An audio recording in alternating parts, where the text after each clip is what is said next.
From the moment you open your eyes, you gotta set the tone for the day.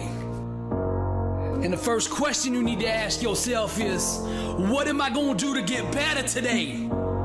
You see, the great Lao Tzu said, mastering others is strength, but mastering yourself is true power. Now understand this.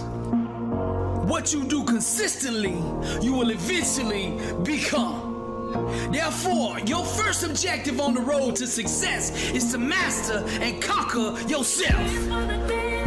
One by one, you must overcome the daily temptations to stand in the way of your dreams.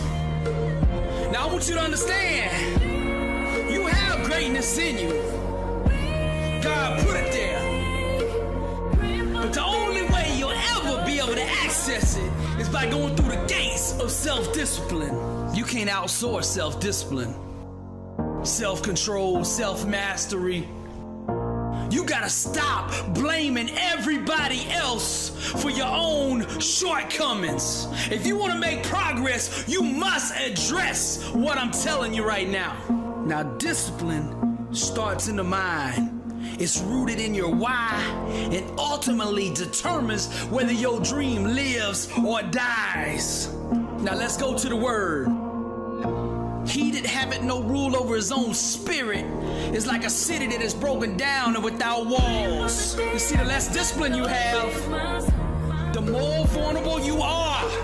And what you don't master will eventually master you. Most people spend all their time and focus on the external aspects of success and never address the internal mechanics that actually produce it.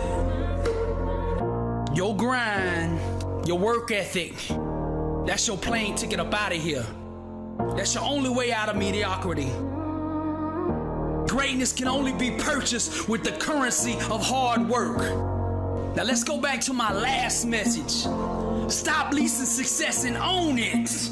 And what I mean by that, see, on Monday, a lot of you out there, you're doing everything it takes. You're hitting it hard. You're going all in, 100, 120. On Tuesday, you're doing the same thing. You're going all in. You're doing whatever it takes. And then Wednesday comes, and your discipline breaks down. And you give it all back.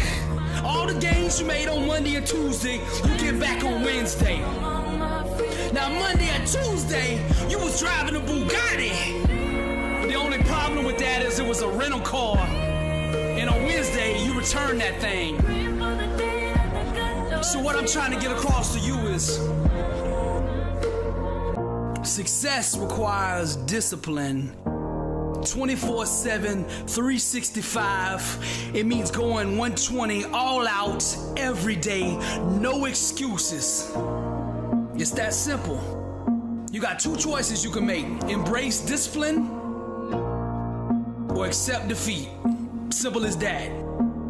Now, many of you walking around out there like you got all the time in the world.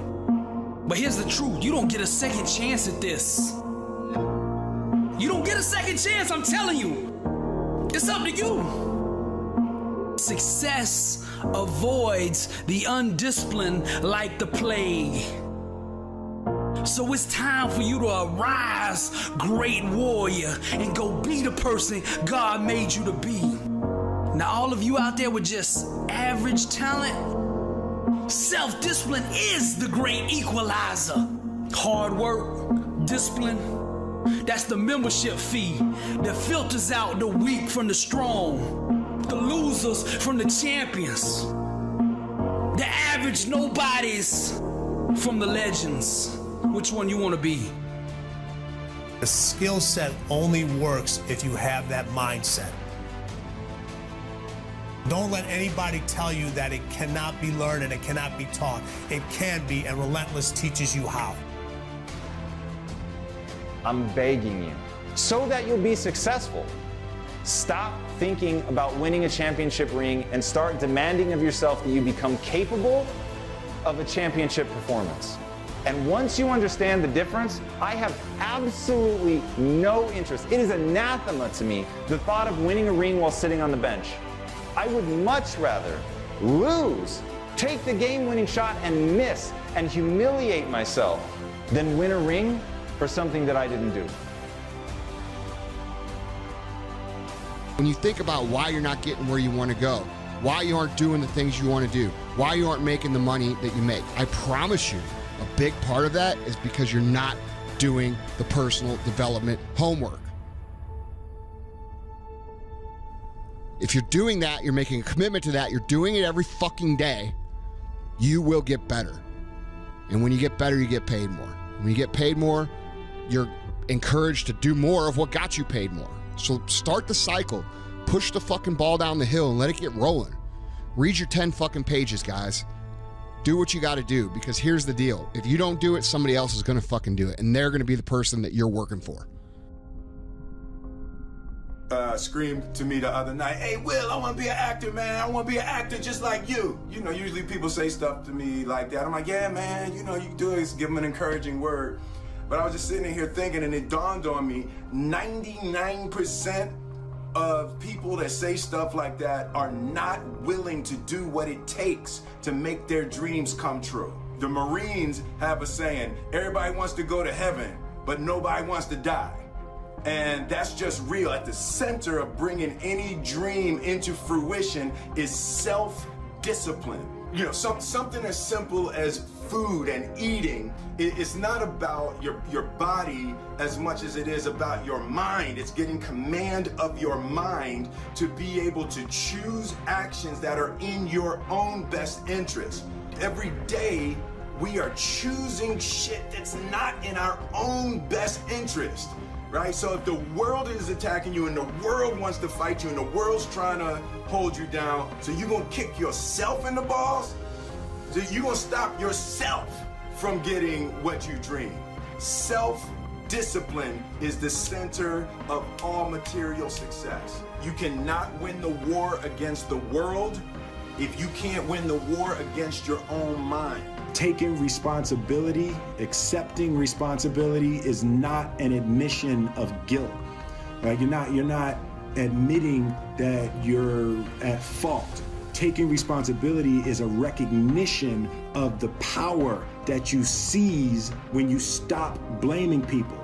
It's not like you're letting somebody who wronged you off the hook. Like, taking responsibility is an act of emotional self-defense. Taking responsibility is taking your power back. I believe that self-discipline is the definition of self-love. That when you say that you love yourself, that means that you have behavior towards yourself that is loving. It's like you say to yourself, "Hey man, look, I know you want to eat that pizza and it'll be really good, you know, but I can't let you eat that, man, because if you eat that pizza, you're gonna feel like shit, you know, and I love you too much to let you eat that." And I think the word discipline has kind of gotten a bad name. We think about it in terms of punishment. I'm not talking about discipline in that way. I'm talking about discipline in the sense that you forego immediate pleasure for the exchange of long-term self-respect. Self-love is when you say to yourself, "Man, look, I know you and that girl got a real connection. I know y'all vibe, but that's your girl's cousin.